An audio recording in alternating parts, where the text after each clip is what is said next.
Yeah. Hustling and grinding, don't know where to go. Emerald Coast board, got the knowledge flow. Whispers in the wind, strategies unfold. Business blueprint like a pirate's code. Hey everyone, and welcome to another amazing episode of the Tab Lab with your host, Mickey Kilburn, whoop, whoop, myself, Neil Grossheider, and an amazing guest with us today, Mr. Andy Entrekin. Hey. Yay. You guys we'll probably put that in there. It'll be a big round of applause going forward. Thanks for having me. Yes. But before we jump into anything, we have two big shout outs. Tanya Seabrook of Seabrook Marketing. She allows us to use her studio, and we also love to promote her podcast, Run of Show. So if you guys have not seen that or checked it out, please check it out. It's an amazing podcast for you guys to look at. And then the other one is Mr. Ryan Balmer of the Suffer Up podcast. He helps us out a lot because we are pretty amateur at this. Andy's getting ready to find out. He has no idea how terrible we are at this, but it's going to be fun. But Ryan helps us on the back end, make sure everything is good to go. So check those two podcasts out. Oh, and quick thing, Ryan Balmer and the Suffer Up podcast, they are having a big run-a-thon. Don't remember the name of it, but it's in February, like into February, and it's going to be awesome. So we'll put that link in the description so you guys check it out.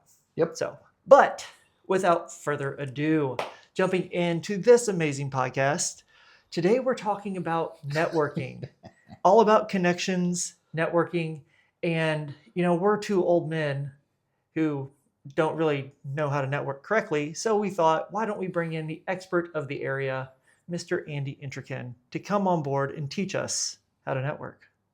Awesome. Yeah. I think y'all are pretty good at networking, though. I mean, well, we did meet networking. We did meet networking. That is it. So you got the first step down already. It is true. I just try to be like him everywhere I go. That's great. I was trying to be like him everywhere I go. And then I met Mickey, and I'm like, I've got two role models. You guys, I love me. Love you guys. He's trying to get y'all are great at what you do. Don't be so modest. These guys are rock stars. They're just thank you. Bringing me in for whatever reason. Yeah. I'm honored. This is my first time being on a podcast ever. So. That's even better. Yeah, so thank y'all for inviting me. Now the pressure's on. Yeah, the pressure is on. No pressure at all. None. If you don't do good, you owe us tacos. That's the rule. Not what you were saying when you were waterboarding me earlier, making sure I answer the questions right. You owe us bourbon and tacos. Deal. It's just FYI. Deal. Either way. We didn't tell him that. We didn't tell him that he actually owed us bourbon and tacos until just now. So you guys are hearing it with him. Yep. And he said he would. Cheers to the coffee. Yeah. All right. Andy is amazing at networking. I'm just going to throw this out there because anytime I go anywhere, I don't even have to say your full name. I just go Andy and they go, oh, Entrekin? Yeah, it's so true. It's one of those, it's like, hey, I need to know somebody who works in this industry. Oh, do you know Andy? Yeah, I know Andy. He's a good friend. Yeah. Oh, well, just ask Andy. Yep. And that is by far, if anybody in the Pensacola area listening to this, you know exactly what we are talking about. True story. Because it's true. So, I mean, that's what starts us off, right? Like, so how did Andy become the name to know? The man, the myth, the legend. Ooh, wow. The legend. I like it. Andy the legend. Don't even blush. That sounds like a new hat for him. Right? Yeah. I love it. The legend. That's funny because whenever I moved here, I was nobody. I was not a legend. I mean, I was very well known in my hometown to an extent because I have a huge family. So it's hard not to know one of us because I got 5 brothers and 3 sisters. So it's a big family. We bumped into people everywhere we went. And then, it was cool. But, moving here, it was kind of a drastic thing, did it very quickly. And I had to basically start over from no contacts really locally. I knew a few people here that, made me feel like I wasn't completely alone. But I started at ground zero a couple of years ago as far as just connections went. Obviously, whenever you're in sales of any kind and you move to a new place, there's this trust factor that you have to earn it, right? I mean, just because you provide a good service or you sell a good product or whatever it is that you do, just you doing that and being a nice person doesn't earn you the business. No. And so I learned that the hard way very quickly. And honestly, it was just a miracle. And by the grace of God that we were even able to, we had this dream, let's move to the beach. It's going to be awesome. We're going to keep things going the same way they were in Alabama. And then got here and just complete shock, completely different. It's a bunch of small towns all combined to make the city that we live in. Pretty much. And, I learned very quickly that just because I offer something valuable that everybody needs and everybody can afford, and it's a good idea and decision, doesn't mean they're going to do business with me because they don't know me yet. Yeah. And so, I started going to every event out there that business owners and sales professionals were getting together. It didn't matter which group it was. I didn't care. Even if I wasn't a part of the group, I'd show up and just do my best to make some solid connections. And that's where it all started, just getting outside of my box. And, literally it was bleeding out for about 6 to 10 months, about really the first year living here. This is the end of year 3, but the first year was pretty much bleeding out and having to figure out, like, what am I doing wrong? Why am I not having success? Is it me? Is it what I do? Is it the market? Yeah. And it was just the lack of relationships. So that's where it all started. And then, I just started going to every single event and grabbing business cards and making genuine connections. That's the beginning. Did that answer your question? It does, yes. But I mean, 3 years. So think about that, because those of you who know Andy, it feels like he's been here forever. It's almost like, because everybody knows Andy. Mm-hmm. We all know you. And it doesn't feel like you've been here for that short amount of time going forward. So you've done such an incredible job of earning people's trust and building these genuine relationships, where I know for the business owners out there watching, let's go hand out business cards. Let's go to this networking event. Let's try to get some business via networking. Whereas you went out and you were like, I don't know anybody. You felt I needed. Yeah, most people do that whole thing wrong. And you all know who it is in your own marketplace because they're showing up to all your events and they're just throwing their business cards out left and right. And, I watch those people and I'm like, first of all, I was like, man, they must go through a lot of business cards. And then I wonder if they're having the success, if those are actually converting. And I was like, that's not a lead. That's not like a qualified lead. When you throw somebody your business card, that does nothing.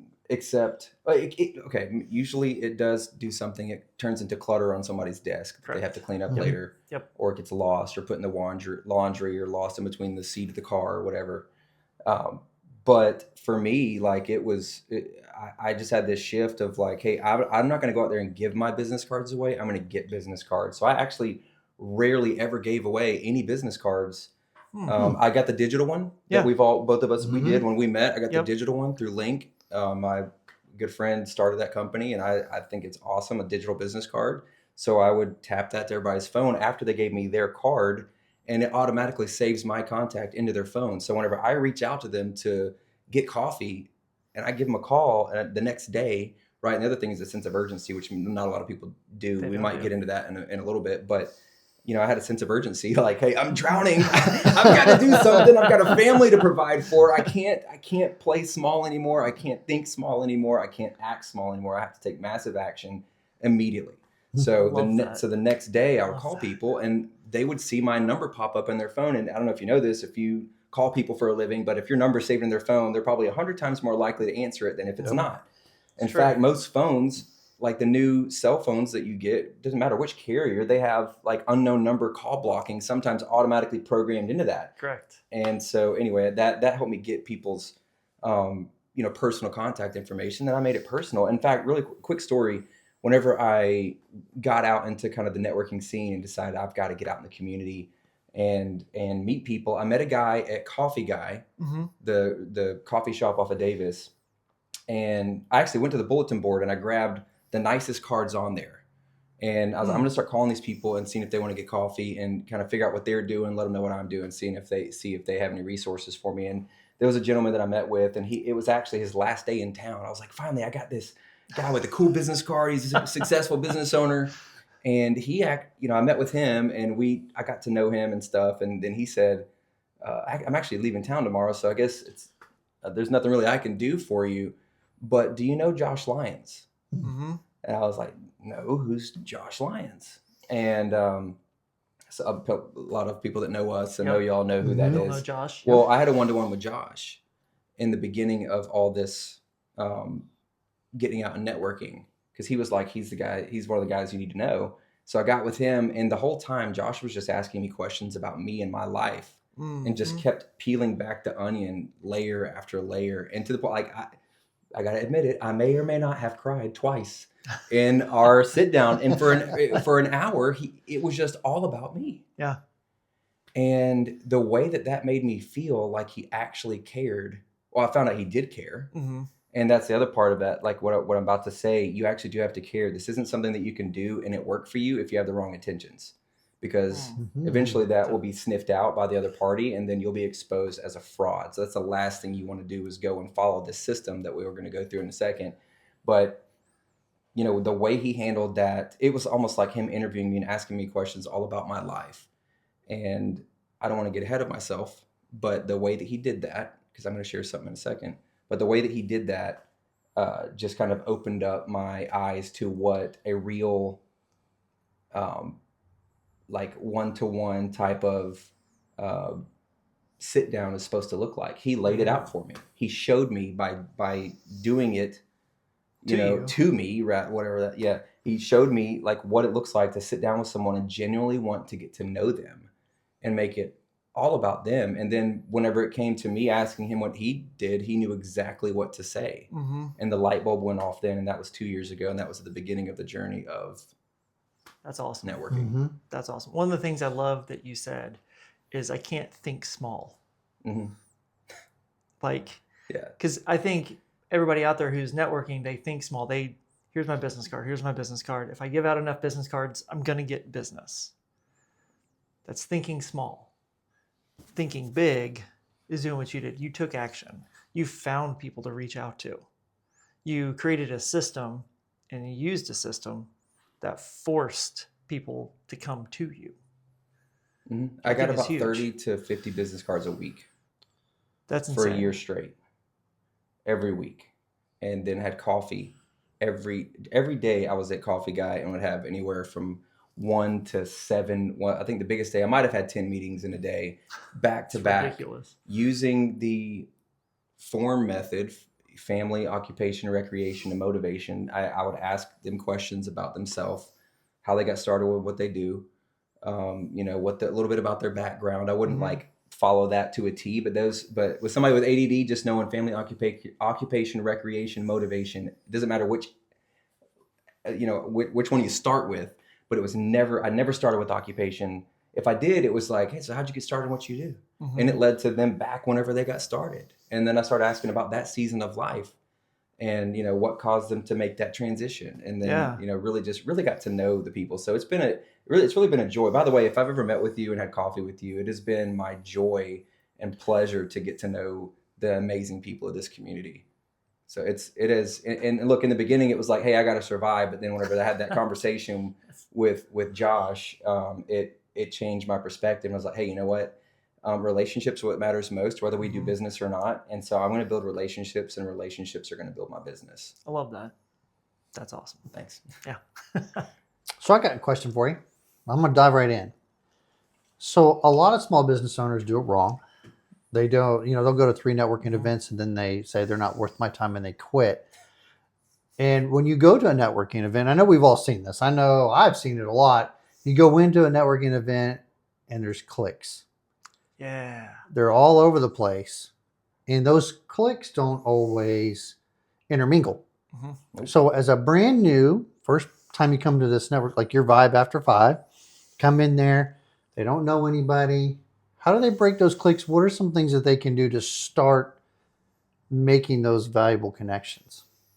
Yeah, and before I answer that question, I probably should tell you all that I'm one of 9 kids, and I was the least likely to ever speak for a living, be in sales, do anything in the community. When we had people come over to visit for, like, say, my birthday party or whatever, I'd go hide. If we dressed up on Halloween or whatever and people came over, I would hide. And I was the most shy. I mean, I would look down at the ground, didn't have any kind of posture or honestly feel like I had anything really to any value to provide. I just look down, and my family still jokes with me. My brothers mainly, they'll joke with me, and like they'll do a little tongue in cheek thing where I literally put my tongue in my cheek and look down at the ground. And I've had to overcome being shy.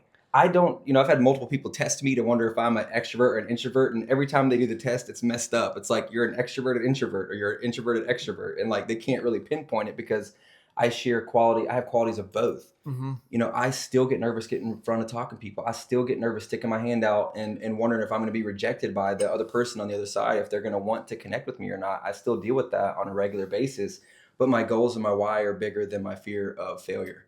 So that. I'm not worried That's about awesome. if they don't want to receive me and it's not the right time. It's just not right now. Mm-hmm. And it's like, hey, they don't know what I have to offer, which is why they don't want to connect with me. But when you come to a new event and there's those clicks, Yep. and maybe it's a huge event or a small event, it doesn't even matter. But if you see all these people huddled up, you know, at the Vibe, I encourage people. I'm trying to meet people at the door. If I see somebody walk in that hadn't been there before, I go to the door and I'm like, hey, your job is to go see all those circles over there. Your job is to go interrupt that. For the first 30 minutes of this event, it's all about making connections, saying hello to people, you know, shaking hands, exchanging business cards, Yeah. and then ordering food and drinks and stuff. And then we're going to start. But this first 30 minutes, go make some connections, go interrupt. They know what's going to go on. They're here all the time. So I encourage people to go and step out of their shell, get out of their box, and stick their hand out, shake a hand, meet a friend. So with Vibe, so for those of you who don't know, Vibe is on Monday nights from 6 to 8 at Bogies. Great event, great open networking event. It's an awesome place to meet new people, establish actual relationships, which is what Andy like almost forces you to do, kind of thing, which is great because it's not just the business cards going out like dollar bills. It's real connections and relationships. Like the money machine? Yeah, like the money machine. But with that, how did you get from just having one-on-ones to truly creating a network that runs itself and networks itself now? To be honest, I wasn't thinking big enough in the beginning. I did not really know what this was going to grow into. Yeah. I thought that, hey, so if you're in business or sales or whatever, we're all in sales. But if if you're in business and you're trying to network, you know, a great idea would be to, like, let's just say that you are a plumber. Well, you service residential. You do residential plumbing. Well, who's talking to your ideal client? Mm-hmm. Realtors, insurance agents, HVAC companies, electrical companies, any home service companies. So I was starting to create these little pockets of people because cool thing for me, I have something for everybody. So like individuals, families, business owners, specific business owners, commercial drivers, gun owners, all that stuff. So like I can offer something to every niche. Mm-hmm. But I started to try to get together some people, and actually I think it might have been Josh or you. Somebody had said, hey, why don't you try to get more people together? You don't have time. Actually, I think it was Kevin Tuttle. Yeah. Who said, you're spread too thin. You need to focus on, let's bring people together. And so it started with just like a couple people at a time, and then had this idea about starting an event. So whenever I moved here, one of the things I was going to do was start an event that was like a social, but it was all about me. Yeah. It was all about telling people about what I do, what I can do to help them, what my business is, all that. And you know, after COVID, everything changed. Like we had one of those going on in Birmingham, and it's still going on to this day, and it's successful because people can come out, meet people, network a little bit, and hear about, you know, an incredible service, and it's fun enough that people continue to plug into it, even though every week is the presentation of the same thing. Yeah. But they're always going to meet new people there. Not very many people that don't join our team come every single week, but there's constantly guests. So I knew there was always value for the guests because they'd get to meet other business owners or professionals in the area. So there was like a double-sided coin there of like value of both sides that they could get from coming out to the event. So instead of starting one of those here, I was like, I don't know anybody. There's no way. I'm not gonna come hear what I do. No one's gonna come to that because they don't know me, right? So Andy who? So I had this Andy like what? little shift, you know, that in my thought process that I want. It needs to be about everybody else. If you help Zig Ziglar, help enough people get what they want, you'll always have what you want. Yep.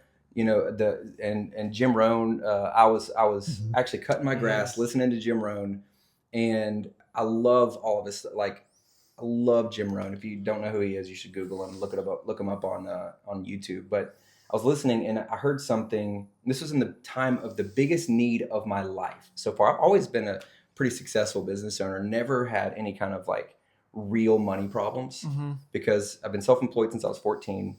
And just built a business with a weed eater to 9 employees, landscape installation, pressure washing, all that, and home service. But I found myself in a position when I moved here, like, how am I going to make it? I need stuff to happen. Yeah. And funny enough, I was cutting grass during a time frame where I should have been making sales calls, but I was cutting grass because it was getting too long and listening to Jim Rohn. And I heard a line in one of his speeches. He said, life does not respond to need.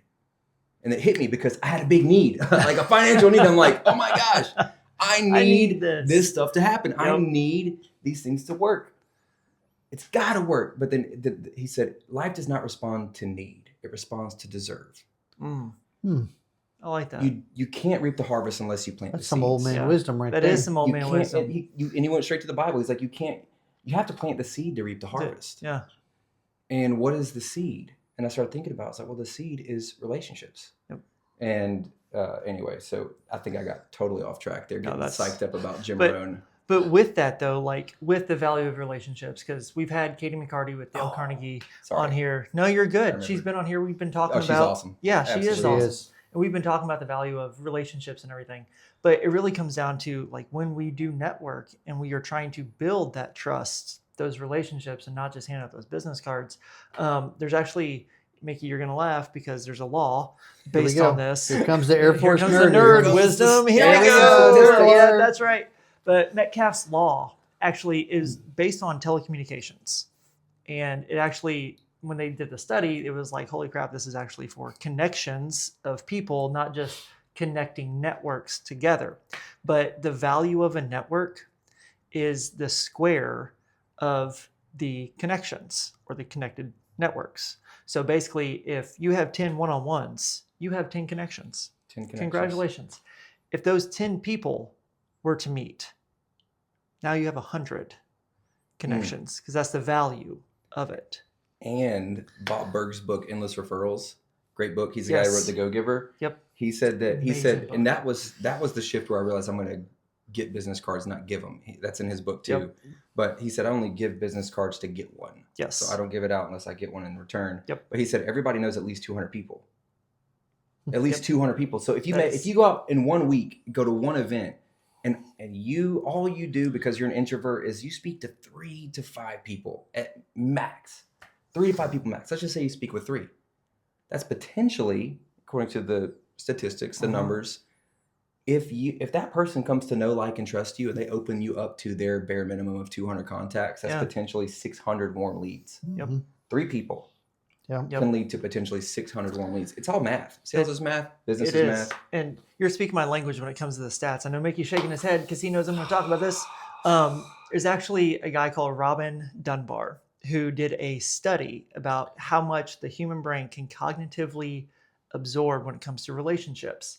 So the number he found was 150 stable relationships is what the human brain can cognitively keep to keep the trust factor. Gotcha. As soon as you start going above 150, now things start turning transactional. Things have rules, guides, like, is this going to bring me value? Oh, not really. I'm not going to deal with it kind of thing. So there's actually that number. There's a statistical study based on that where it's that 150 kind of number. It's called Dunbar's number. I know, nerding out over here. I'm going to tell you what, I'm going to give you that one. That's pretty good statistic. Pretty good. That's pretty good. I'm going to give you that one. I'm glad this Y'all is heard recorded. it. This I is gave it to recorded. him. Yeah. That was a good one. Yeah.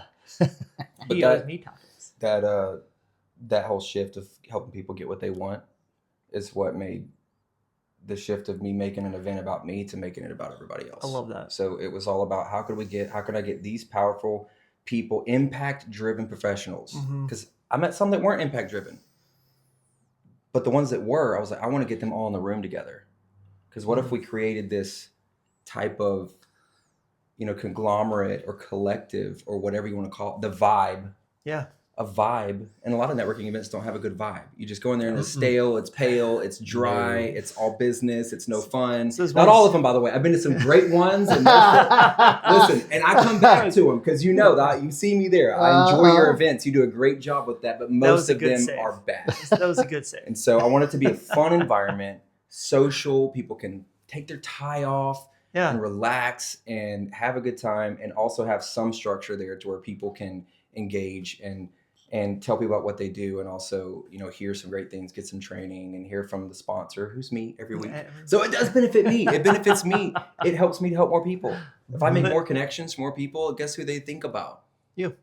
Yep. So go ahead. So with that, because we've heard a lot about the value of the network, the value of people. So Andy, if you lost your business today but kept your network, how and where would you start to rebuild it? Great I still question. have my network, but I lost my business. Mm-hmm. Got to start from scratch. You're going to start selling tacos now. Well, so you just changed my train of thought. I immediately went to thinking about, I started thinking about things that solve problems. You know, in the beginning at 14 years old, my dad taught me that, hey, if you can find a problem and the right tool, he's an engineer by trade. So he's like, if you can find a tool to solve a problem and you can do it better than anybody else, you can charge whatever you want. Yeah. And he wasn't like talking about price gouging. He was like, you could be successful if you find a tool that solves a problem for a lot of people, and they will pay you well to solve that problem for them. It's true. And so I would immediately start looking for problems in the marketplace and try to be the first one to fill it, whatever that was. And because of the network, you know, and your network, it's not just people that you know, it's people that trust you. It's people that know your heart, that know your intentions. Even if you had a business that crashed, even if I had a business that crashed and burned, that it was the business that did that. It wasn't me. So like I didn't fall off the deep end. Like the business dried up, or the need for it dried up. There's some old man wisdom, Mickey. I think he's taking your spot. He is. I mean, that was like identity crisis, just not even there. Mm-hmm.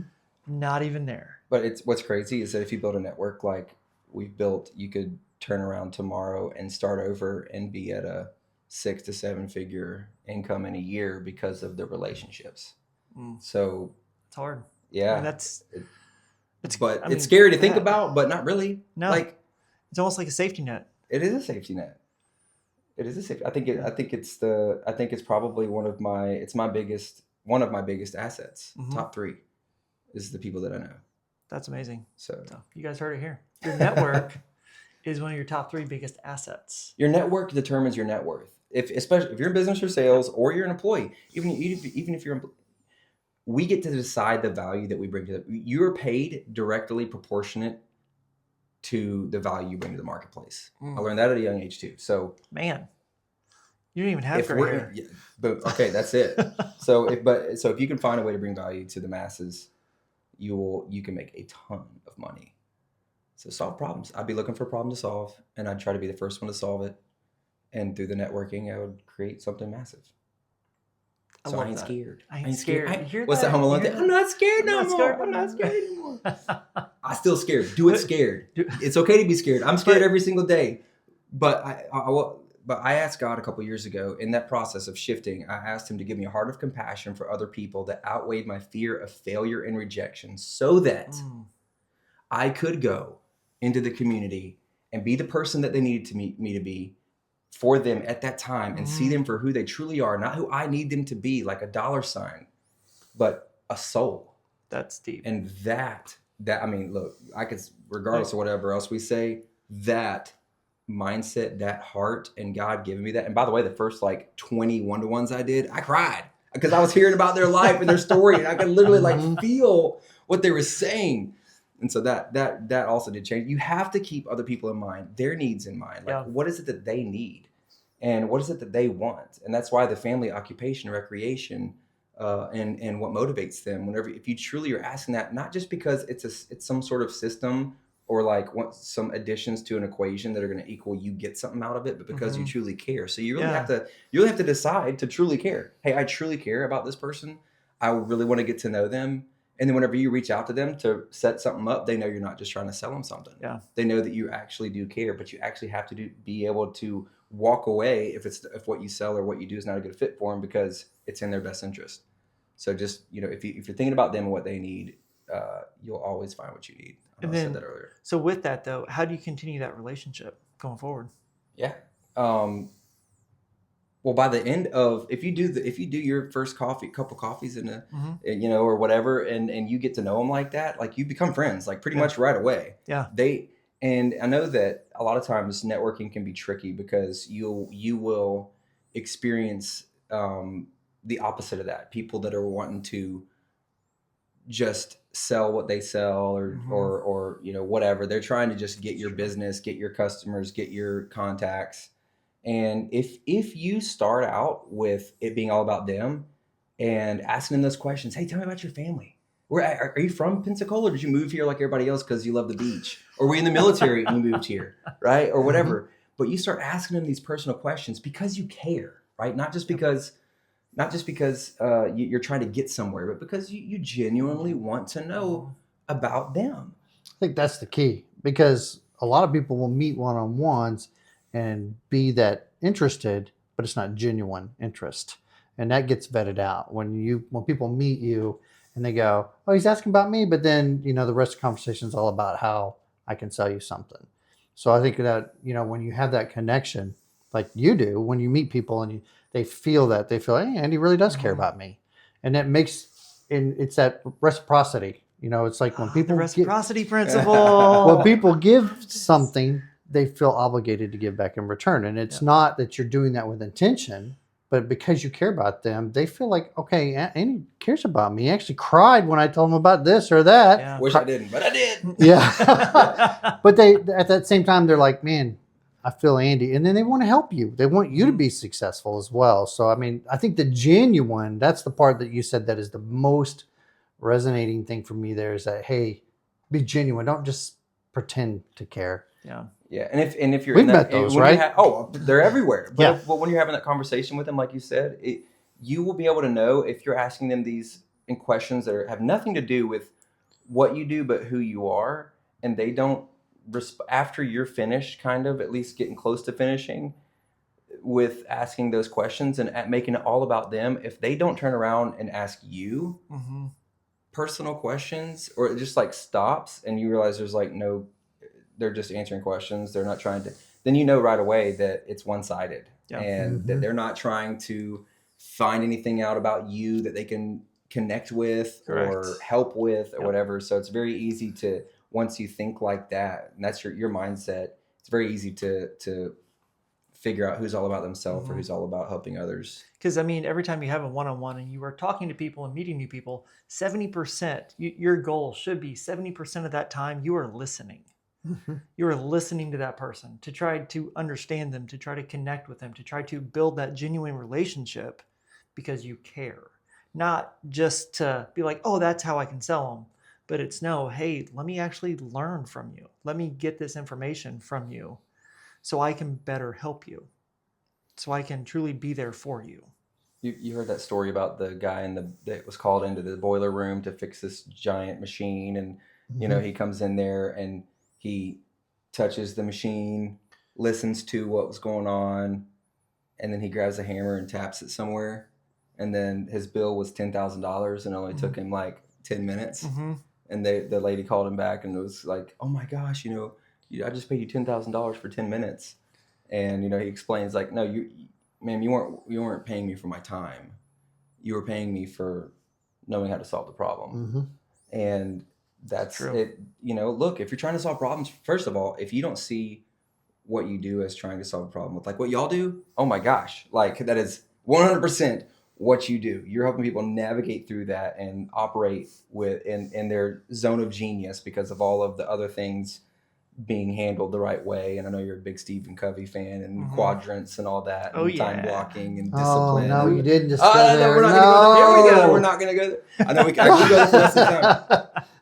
But if you're making it all about them and you do offer something that can help things, if you don't know what their problems are, you don't know what to offer. That's right. That's exactly right. And honestly, if they don't know the problem you can solve for them, they don't care. So it's like a two-way street there. Man. Like it goes hand in hand. I'm telling you, old man wisdom spewing right here. Like, well, that's because I'm surrounded by people that are smarter than me.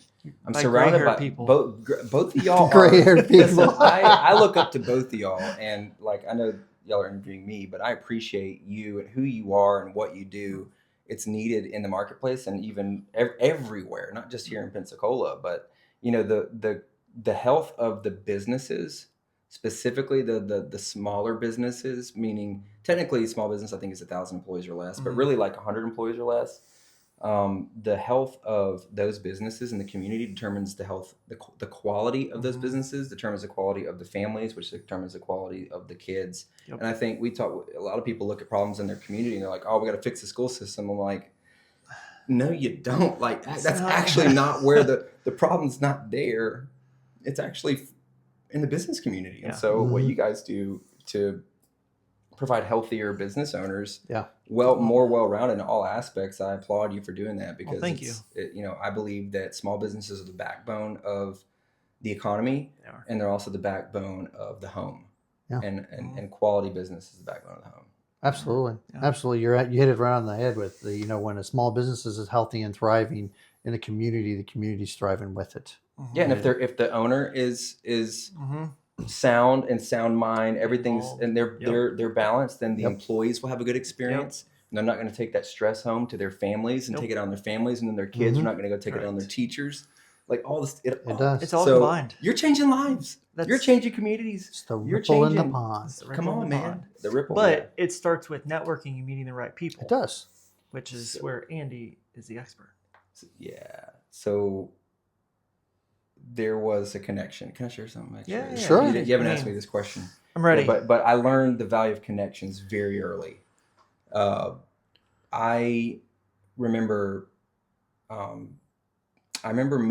changing churches. Mhm. Okay, not because of any disagreements or whatever, but it was because I felt like I was being called somewhere else, and unless you felt that, it's hard to explain it. But I felt like I was being drawn to a different area, and I met these girls at Starbucks, and they had their Bible out, and I just was walking by, and I was, at the time I was single, and I would strike up conversations with just about anybody, but I was like, oh, you don't see that every day, and I kept walking, and they called me back.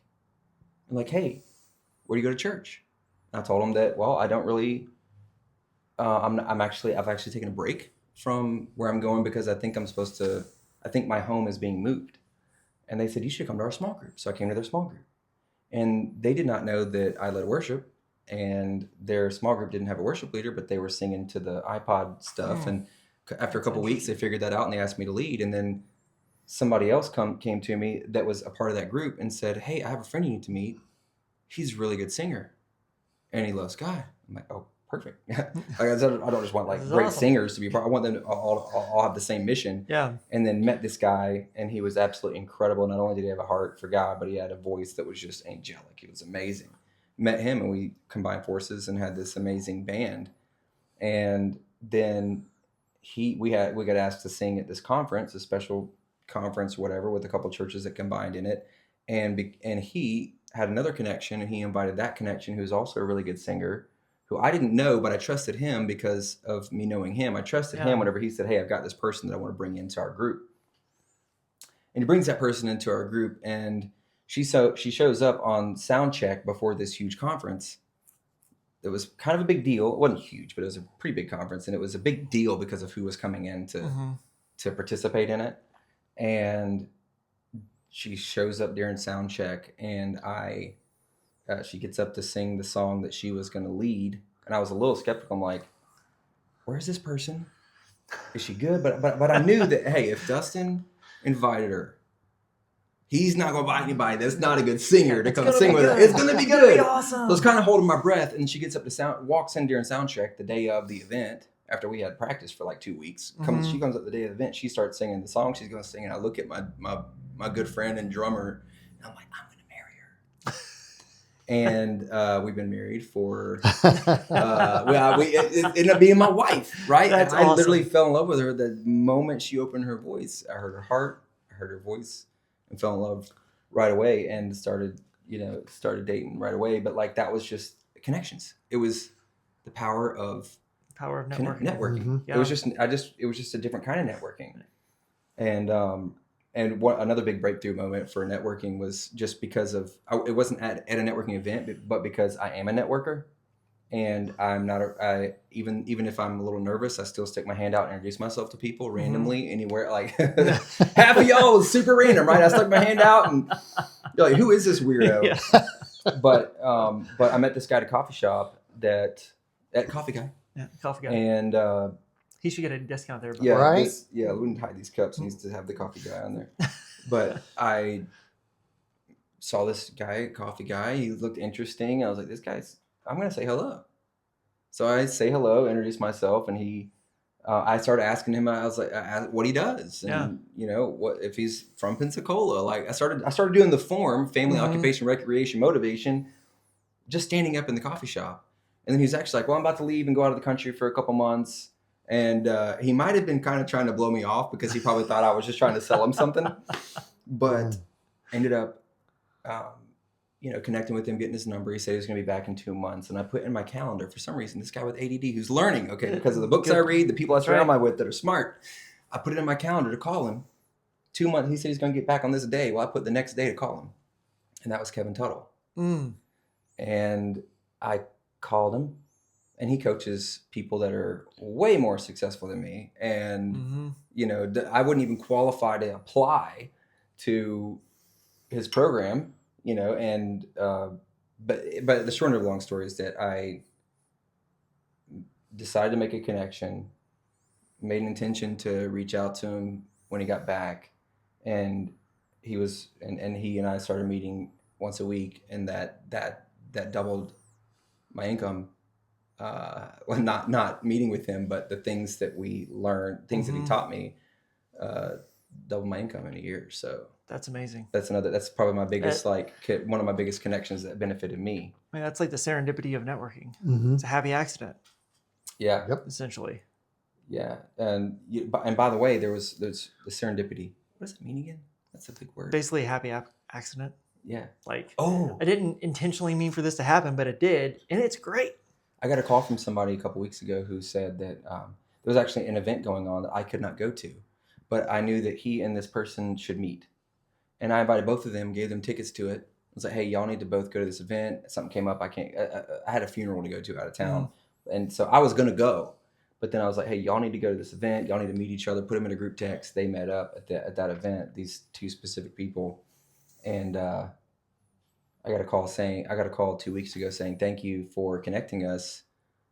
Because of that connection, there's been a net worth of both people combined increase in 2025 or within a year of over $34 million.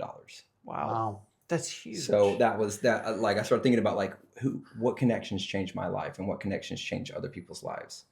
I know every connection means something, but you never know which one you're going to do. Like I'm going to introduce.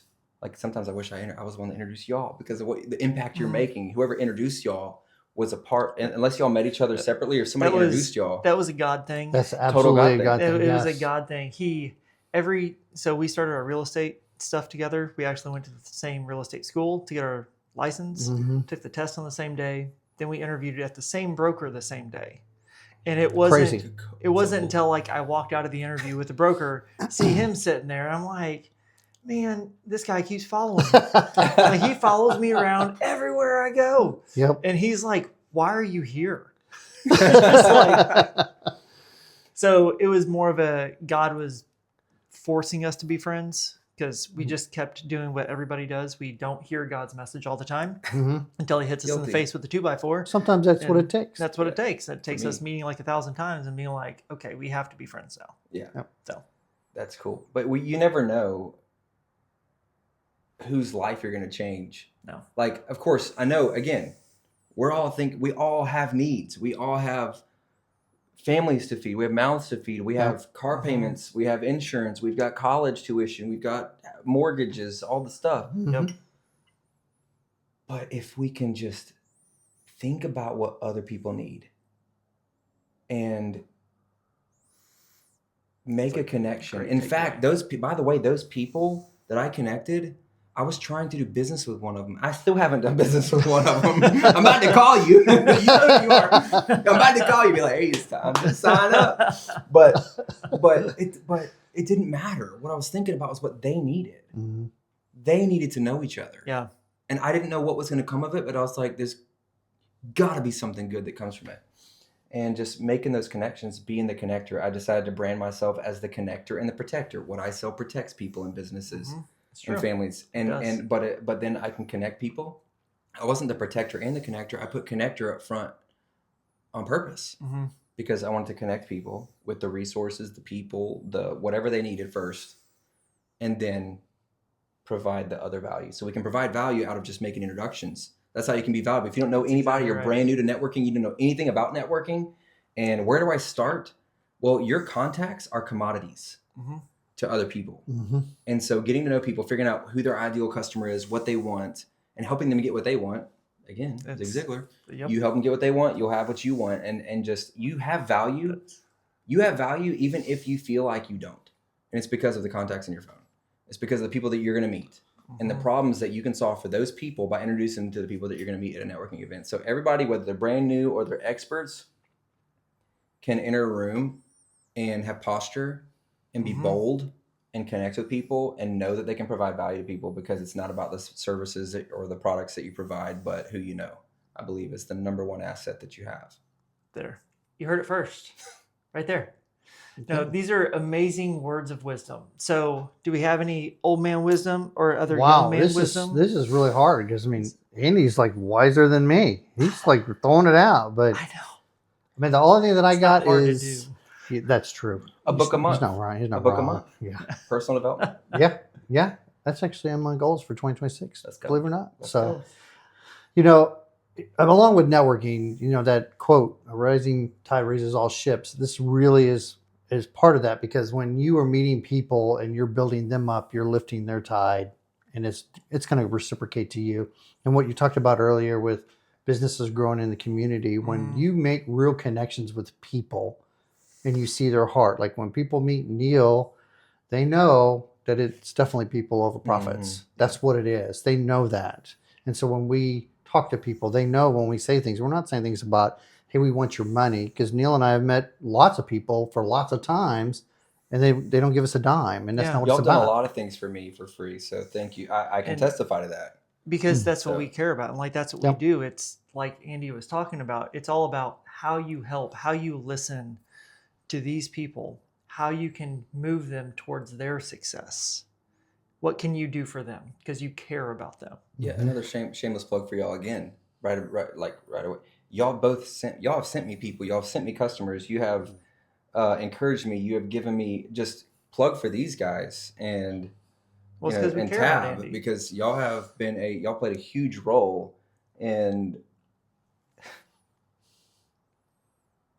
played a huge role in making sure that I'm able to provide for my family.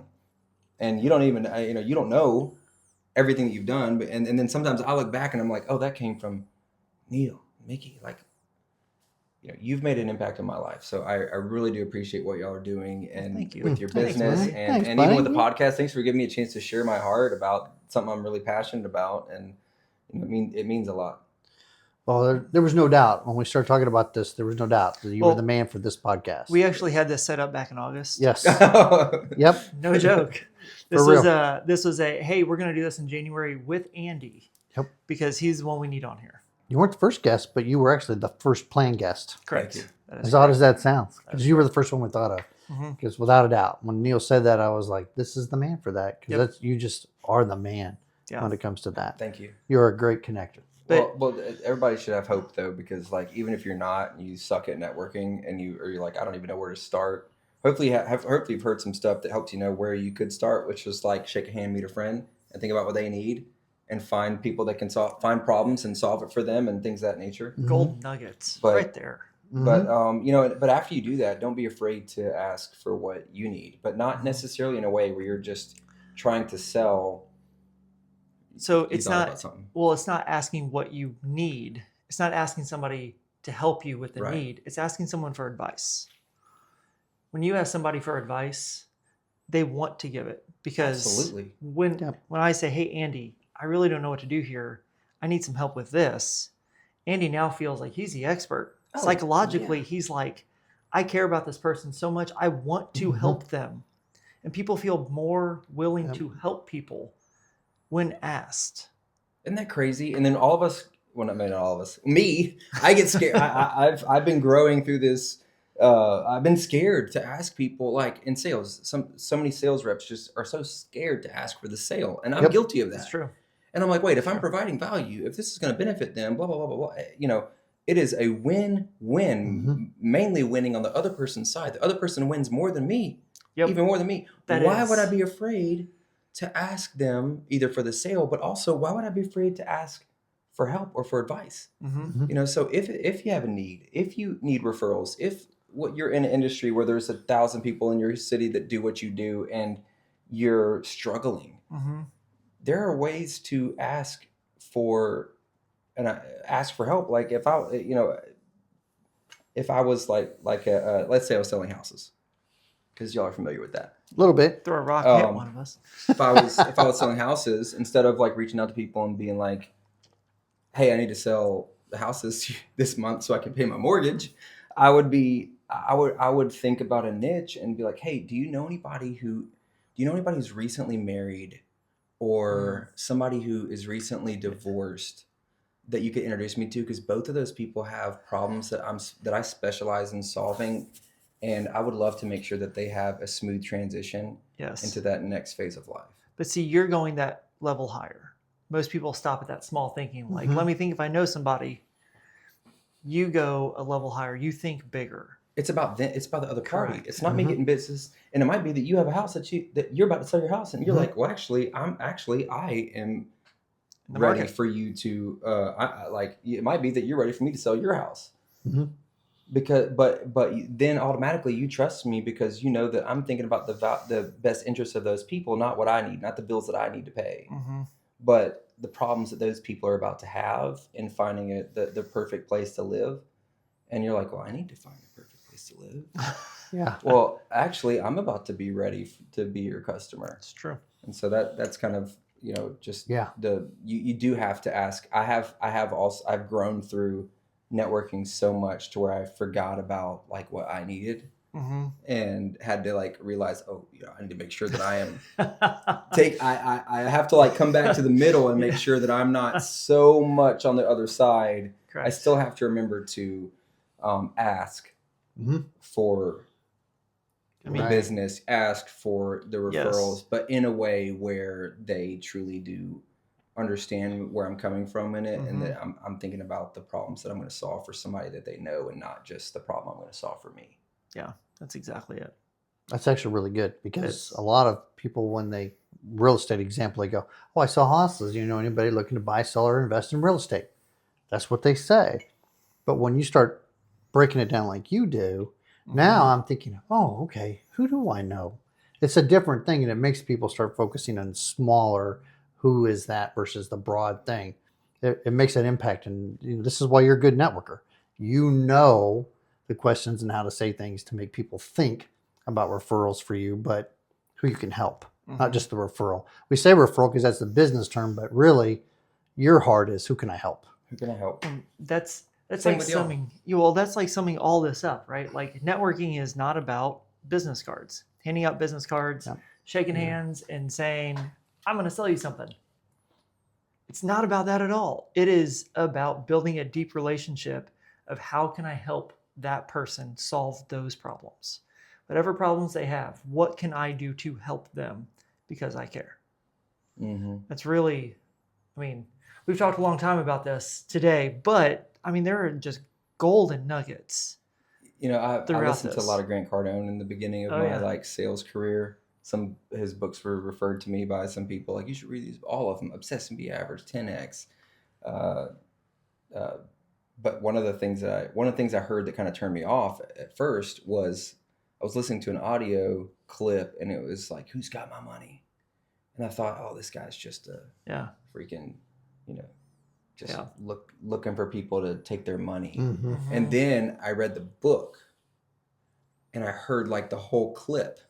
I saw it, and then I listened to it, and it hit me like the other half of that is because my money's, and then he like calms down. He's like, because my money's for other people. I know the money that I make, the money that I have is for others. And so I'm doing both. I'm finding out who's got my money, but whose money's got, but then I've got money that's to give to other people. Who's got the services that I need? Who's got the problems? Who's got the solutions to the problems that I have that I can give my money to? And that like it was there've been multiple like shifts of my frame of looking at networking and everything, and you still have to think about who but he was thinking in that whole process, in a nutshell, it was like, who solves my problems? Because I've got money for them. And so if you look for more problems to solve, you'll always find more money for yourself if you can solve them. See, more just gold nuggets, just flowing. Almost Just need to do flowing. another one of these. I know. But that does wrap us up on time. We went a little longer than usual, but that's okay because I think if anybody tuned in here at any point, they would just be like, oh my goodness. Like the amount of knowledge, the amount of wisdom spewing from these two is just insane. And the So- nerd facts from you. Well, the nerf. I don't know if anybody noticed, but he's rubbing off. Like I'm rubbing off on him because he spewed some nerd facts, and it was awesome. I love it. You can always tell But- when I do because you see him kind of light up a little bit. Get Yeah. real excited. He's about to say a statistic. Love it. Well, I've enjoyed being on with you guys, and I appreciate you and your friendship and our relationship. And obviously, I know it's not just business; it's personal, and that's what matters to me most. So I appreciate both of you. Yeah. Appreciate you. And- Real quick before we let off, when's your networking event on Mondays? Go ahead and tell everybody Yeah. about that real quick. Every Yes, Monday night, please. 6 to 8, Bogies Golf Suites off of right at the 9 Mile and University intersection. Mhm. And that anybody that, if you consider yourself somebody that wants to make a difference, that wants to help people, that wants to solve a problem in the marketplace, that's your place. This is your vibe. It stands for a very important business event, by the way. The vibe. I very did important not business know I it was an didn't either. acronym. Yeah, it is. I learned something. You're so I stole smart. it. Love it. I borrowed it from another group that I'm a part of. I That love it. I love. They have their networking socials are Yeah. called The Vibe, and it stands for the very important business event. Nice. And I borrowed it from them permanently. Good for you. But yeah, and I would love for you to come out and make some good connections. Yes. And every week you're gonna get value from the people that you meet, from the people that you hear from. There's always going to be at least 5 to 10 minutes of some sort of like education or inspiration or Mhm. something. You're going to hear from somebody that's going to share some valuable insights, valuable facts, whatever it is. You're going to make good connections, hear good stuff, and leave encouraged and Yeah. be surrounded by a community of other people that want to make a difference. And making a difference will make you a living. And I would Love it. encourage you, if you're a shy, you're an introvert, you're a low I It's a on the great one to disc, come here. go to this one, find Andy, and Mhm. say, Andy, introduce me. Yep. I'm shy. I need help. That's the key. Yep. I need help. Help me. Introduce me. He'll walk you around and introduce you to people and put you in the right clicks.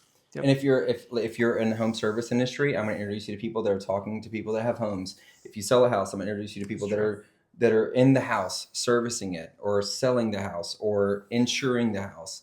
And so we make sure that you make quality connections every week.